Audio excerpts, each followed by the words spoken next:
Hi friends, it's Annie Grace and I am the author of This Naked Mind and I am answering readers' questions. And if you haven't read This Naked Mind, you can start reading it for free at www.thisnakedmind.com. You can download it. And today's question is really cool because it's actually more of sort of a comment, but a guy, his name is Joe, he wrote in and he said that his friends around him, since he stopped drinking, have been drinking less. And he is kind of pretty ecstatic about this, and he just has been noticing it because we become very, we notice other people's drinking a lot when we've sort of stopped, and especially when we've learned everything that we've learned about, you know, what alcohol is and how we've sort of been ingesting something that's so harmful. And a lot like smoking, you know, you notice when people are smoking, and because it's not something that you want to be doing anymore, you really notice it in other people. And so he's noticed that people are drinking less than they used to now that he stopped drinking, and he's wondering why this is. And this is a really cool thing, and I think that it's one of those aspects of our society that we have such an ability and an impact to make a change, because we are on the cusp of something as a society. We're waking up to the dangers of alcohol, and it's not just like on this Facebook page. I mean, if you look for it, it's everywhere. Actually, there's been studies to show that people in their 20s are drinking less than people in their 20s used to drink. And a lot of this has to do with the fact that there's social media, they just don't want to be drunk. And, you know, some youth even say, like young people even say, that alcohol is just kind of dumb, like it's their parents' drug. They don't see the point of just doing something that makes them feel crappy the next day. And so there is definitely a consciousness shift that's happening when it comes to alcohol, which is really exciting. And if you are kind of at the edge of that consciousness shift where you have decided to become a non-drinker and you just don't want to put that in your body anymore and you want everything else that life has to offer, you're really in the minority. And the great thing about the minority is it's always been the minority that ends up changing the majority. And so what Joe is witnessing is something called social contagion, and it's really true. And it goes both ways. So interestingly enough, smoking is contagious, obesity is contagious, and drinking is contagious.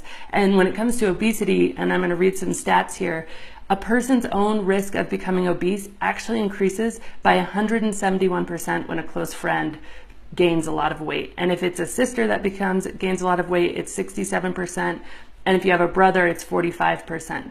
So it's the people closest to us and most influential in our life that influence our decisions.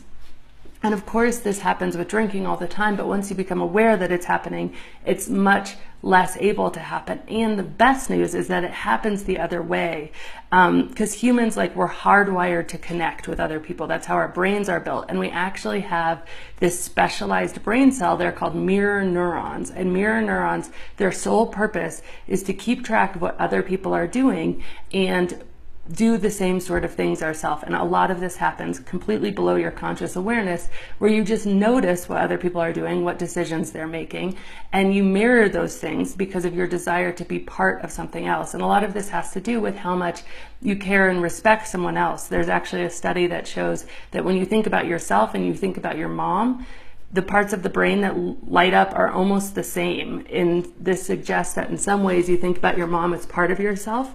And that's also true for your spouse and your kids and your closest friends, where you actually think these people closest to you are really part of yourself. And so you want to do things completely unconsciously to be more like them.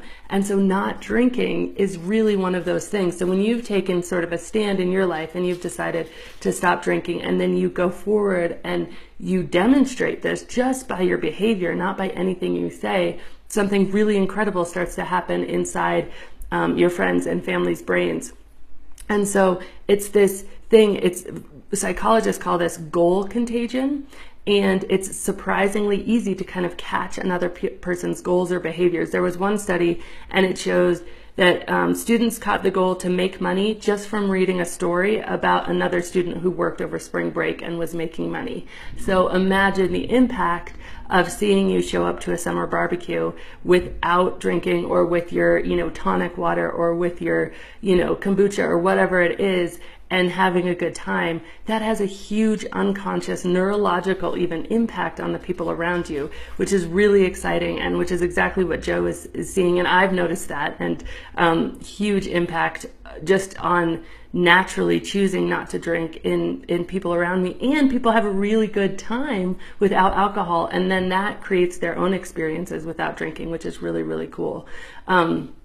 So anyway, I think it's just such an exciting thing. And all of these social epidemics, they're not like the flu where you get something just from any person. You're actually much more susceptible to somebody who you have a strong relationship with again. So again, it just reinforces the fact that your own choices and your own behavior around alcohol are brilliant for your own personal life, but they have this ripple effect among everyone near you and everyone close to you, and especially the people you care about most, that seeing your choices and seeing your behavior and seeing your strength and seeing you wanting to be different from the majority, it could create prickly feelings in some people, but that's conscious and that's a defense mechanism. And actually unconsciously, you just making the choice not to pick up that drink or to pick up that tonic water instead, and you just making these positive choices, just that example activates part of people's brains that want to do the same thing. And that's how this is going to spread. And that's how this minority of people who are starting to make these really health conscious decisions for themselves of just not drinking fuel, not drinking ethanol. It is the same stuff that goes into your gas tank. My good friend Holly just wrote this amazing blog post I'm going to share. It's called Grape Flavored Gasoline. And it just goes through how exactly what is in alcohol is what we fuel our cars with. And so your decisions about deciding not to put that in your body today, tomorrow, next week are having these really powerful, impactful, neurological, unconscious ripple effects through everyone you love and everyone you hang out with. So such a good question, Joe. Such a positive and inspiring thing to end the week on. So happy Friday to everyone. And again, just send me any questions you have. This is Annie Grace, author of This Naked Mind. Are you ready for a deep dive and truly lasting change? If so, you might consider my intensive program. It's a 9-week self-led program that you can do in the complete comfort of your own home, and it will truly transform your relationship with alcohol. If you want to learn more about this, go to thisnakedmind.com/intensive. And as always, rate, review, and subscribe to this podcast, as it truly helps the message reach somebody who might need to hear it today.